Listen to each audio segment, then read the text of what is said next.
Hey guys, I'm making a video to provide my review and thoughts on the new Nordicdots Model 98 line, which includes the Model 98S and the Model 98 Pro. The 98S is targeted to players who want spin and power in a 98 square inch frame, whilst the 98 Pro is targeted to people who are looking for more stability, control and feel.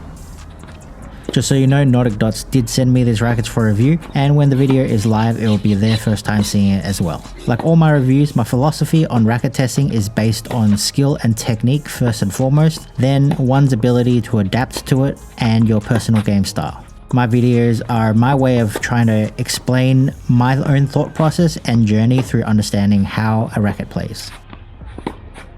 Now let's take a look at the specs. These frames come in at 98 square inches. They already have an existing Model 99 and 100 line.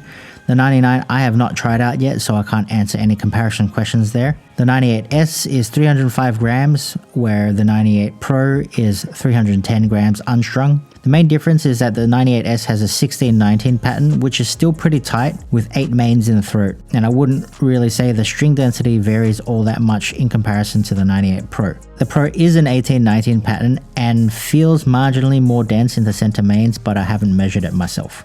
The 98S has a stock balance of 32 centimeters, whereas the Pro is more headlight at 31.5 centimeters. Because of the colorway, it's hard to tell that the beam is not fully constant, but it does have a boxyish beam style, measuring in around 22.2 millimeters, 23 and 22.4. Both the 98S and the 98 Pro are the exact same mold, but have different layups, which makes them surprisingly play quite different. The stiffness rating on the website lists the RA for both of them at 72 unstrung, but they are both more on the comfortable side, though the S is definitely stiffer and the Pro is more noticeably comfortable and a bit more flexible. The 98 Pro for me was more seamless to play with, despite the mold being the same and the string pattern not being too far different. The major differentiating factor is the layup. Both feel good, but the response and playability between the two are very different. And it took me more time to figure out the S compared to the Pro, so you'll find that many of the comments in this review are more focused towards the S model because the Pro was easier for me to compare and understand. As for features, the placard that it comes in now doubles up as the stencil, which I thought was pretty clever because on the 100 it was 2 separate items.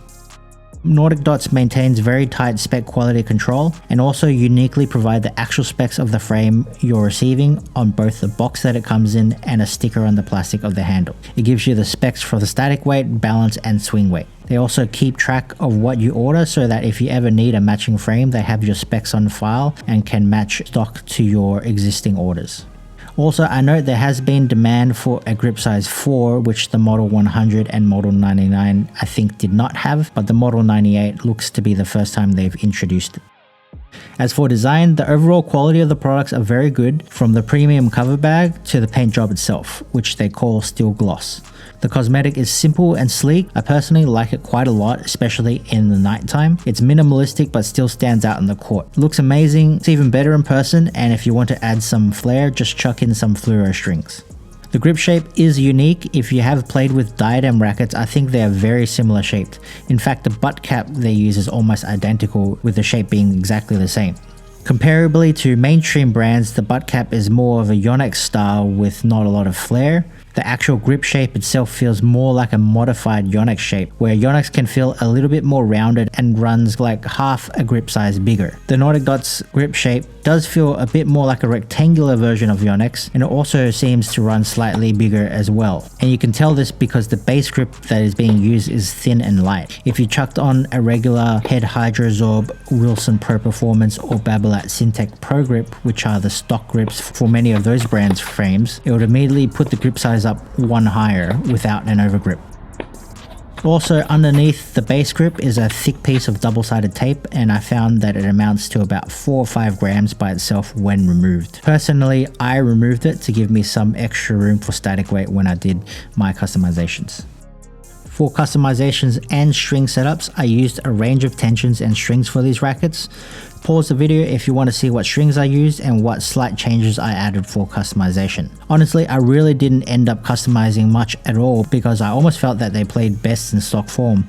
And when I mean stock, I really mean stock in their actual weights without any accessories.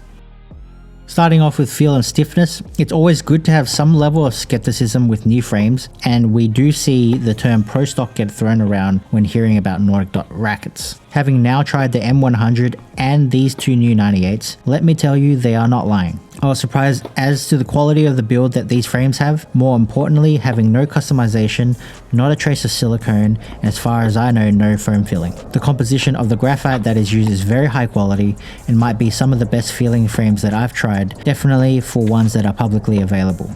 I'd say racket enthusiasts who really value premium feel above all else are going to enjoy these ones, who are already accustomed to the rackets from brands like Angel. Both 98s share similar characteristics with the T-Fight 305S in terms of feel, with some differences. The T-Fight, I feel the stiffness of the hoop reverberate instantly on off-center shots, and eventually it wears down my arm and creates discomfort by the end of a session. The 98S flexes more off-center and absorbs some of that vibration better, and the 98 Pro enhances that even more so you get no shock whatsoever.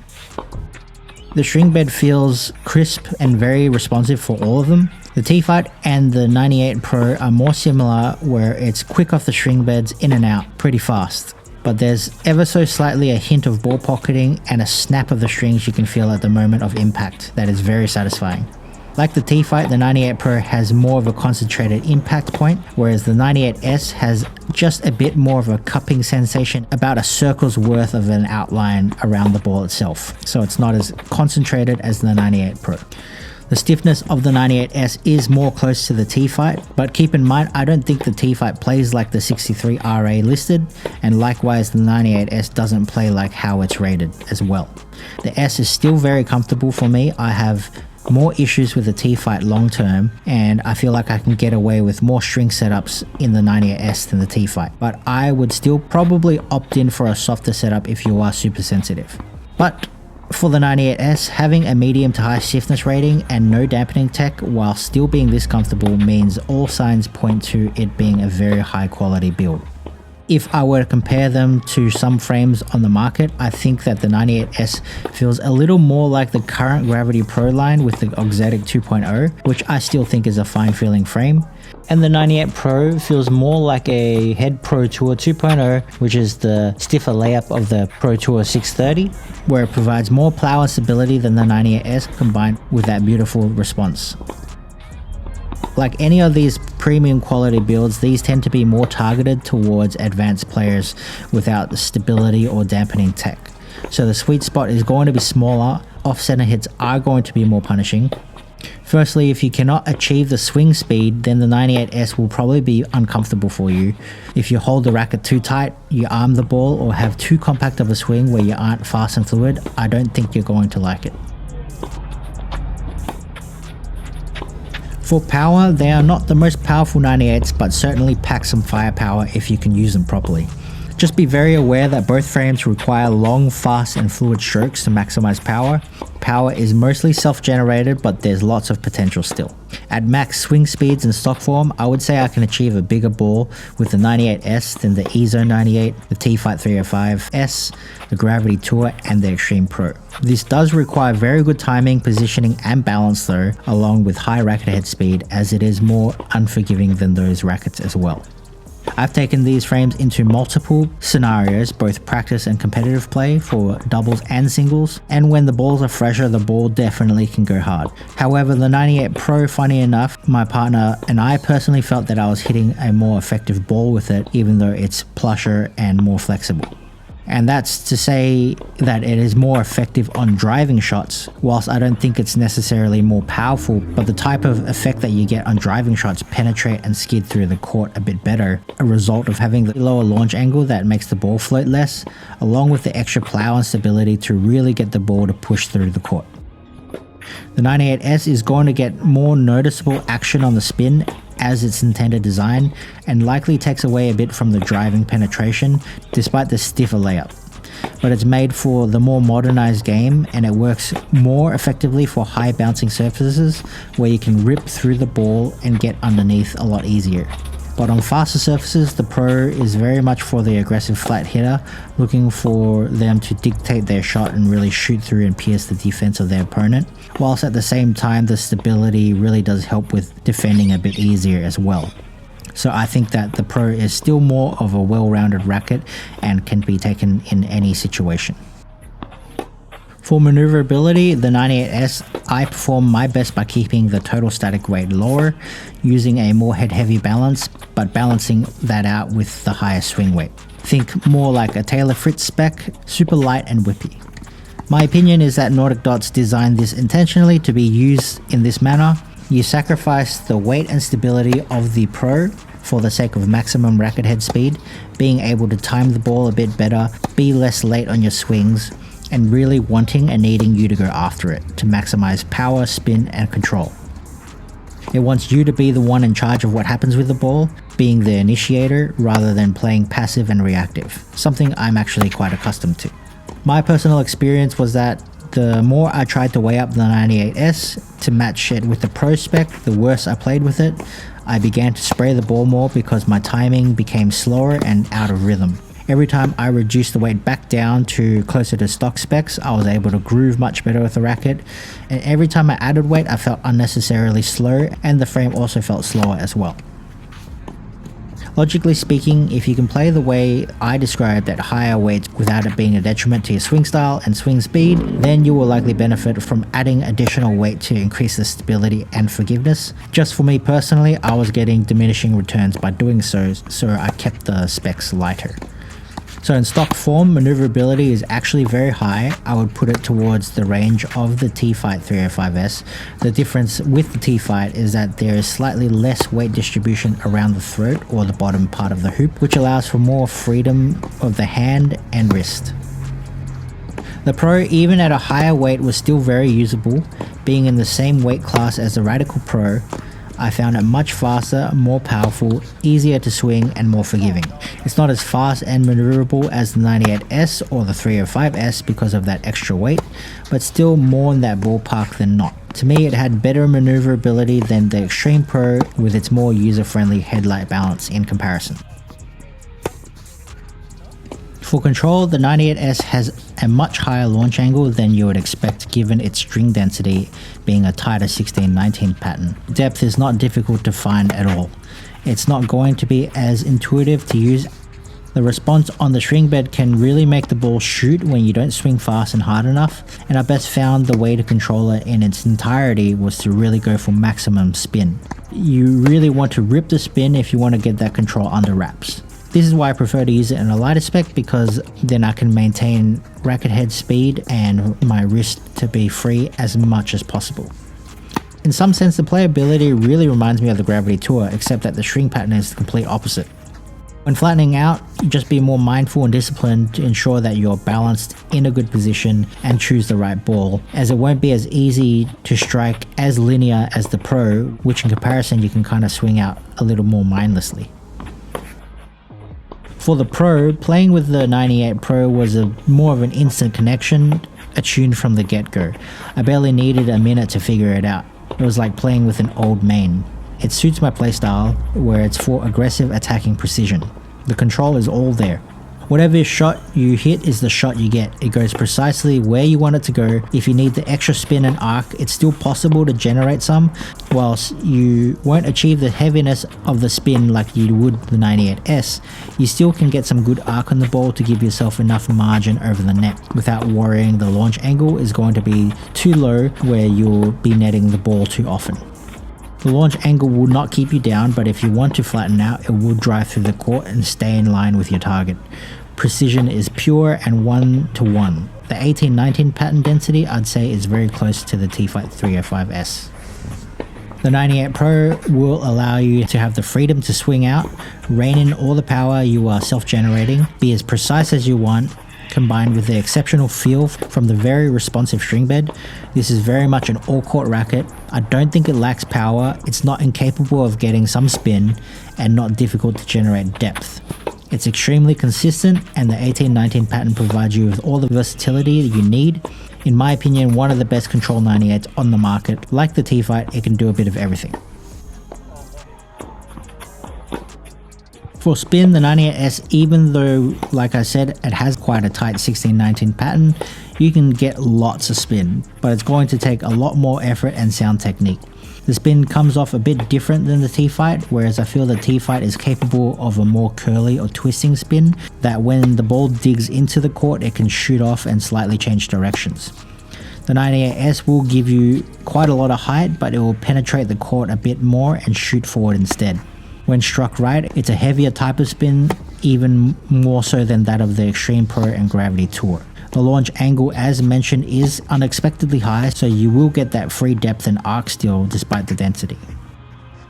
So yes, the Pro is going to be more of a straight shot racket and the spin isn't so much of a prevalent characteristic, but at least the string density doesn't affect your ability to create shape.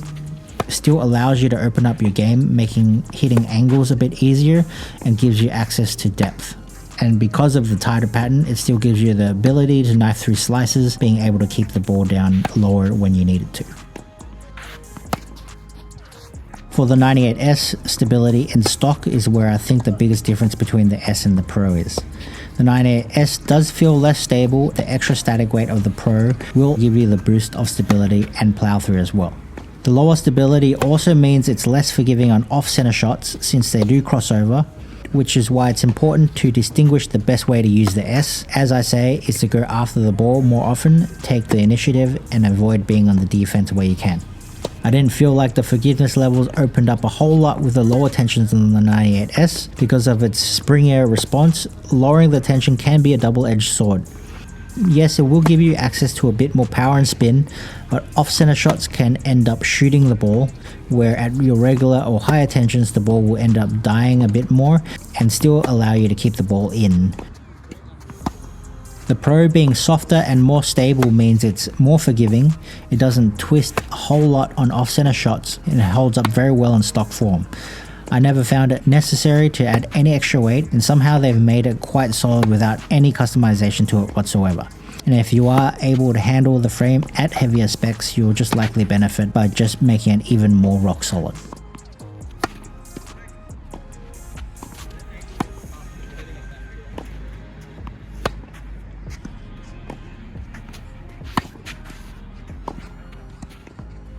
For serves, the 98S in stock form does feel very nice through the air. It flows a bit easier than the EZO 98 2025 and just a little bit less aerodynamic than the Blade, Gravity Tour and 305S. You can generate some good racket head speed, thus providing good power on flat serves. I think it can suffer a little bit on flat serves in terms of control, the same idea when it comes out with that springier response, so you might have a bit more trouble dialing in at first before you fully adapt to the racket. But I would imagine if you commit to the frame and understand it inside and out, that you probably won't have that happen in the future. What I think it does extremely well is the kick serve actually, and I was hitting some of my best kick serves with any 98. I was actually surprised with how much action I was able to get on the ball, both in terms of the arc and the actual kick itself. The Pro feels a little less speedy, a bit more clunkier to swing with, which I'd compare to the likes of something like the Extreme Pro, Perceptor 100D, those kinds of frames. But with the 1819 pattern, the accuracy is a lot more intuitive and trustworthy than the 98S off the bat. I didn't need to make any targeting adjustments, although slightly less power output for my serve style, but pinpoint accuracy all around. Even kick serves still got some height on them, just not as much spin action. For volleys, I preface this by saying that I'm not a strong volleyer, and I think I found it a bit harder to volley on the S just because it has less forgiveness and stability, so mistiming it is a lot more punishing for sure. When I do find the sweet spot, it feels amazing because of the great touch and feel, and the advantage is that in stock form, it's a lot more maneuverable at the net. The Pro stability allows you to do less work and be more efficient, holding steadier upon contact. It carries that plushness even on some mistimed volleys, and the stability helps you push the ball, providing better depth and control. It was an overall easier frame to work with at the net. So who's this racket for? Regardless of which frame, these are both made for advanced players ideally. You probably won't get the most out of it unless you're at least 4.5 NTRP or 7 UTR and above. But if you're just a super racket enthusiast and want to try these rackets for that premium feel alone, then anything above 4.0 NTRP would be fine. I would personally choose the 98S if I played more on clay, because I find that spin absolutely necessary to maintain control on clay and slower hard courts, where I'm still trying to be aggressive and swing out, but know that it will be more important to grind out some longer points, giving me more margin to work with. I would say it's a lot harder to use on lower bouncing faster surfaces. The Pro model would be the right fit for faster courts. Defending is easier for blocking and redirecting shots, and also playing very aggressive tennis. It holds the baseline well, and the net play is also great. It gives you all-round versatility and the attacking precision for a complete game. And in the right hands, I think it would suit any surface quite fine.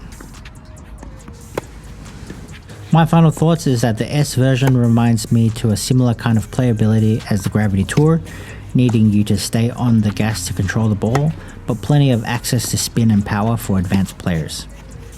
The Pro version is more similar to the T-Fight without the same spin potential. Dare I say, it kind of plays how people actually wanted the Gravity Tour to play, which is more like the Gravity Pro condensed into a 98 square inch racket, where there is still a denser pattern to have the same consistency and control, but gives access to a slightly higher launch angle, spin potential, and maneuverability, whilst maintaining its driving power and premium feel without sacrificing the pinpoint precision. Though it might not hit as heavy as the Gravity Pro, but it's still more than enough. Personally, I think Nordicdots have done a fantastic job providing these two unique offerings. I'm also testing the Model 100, which undecided at the moment, but that actually could end up being my favorite out of the three that I have.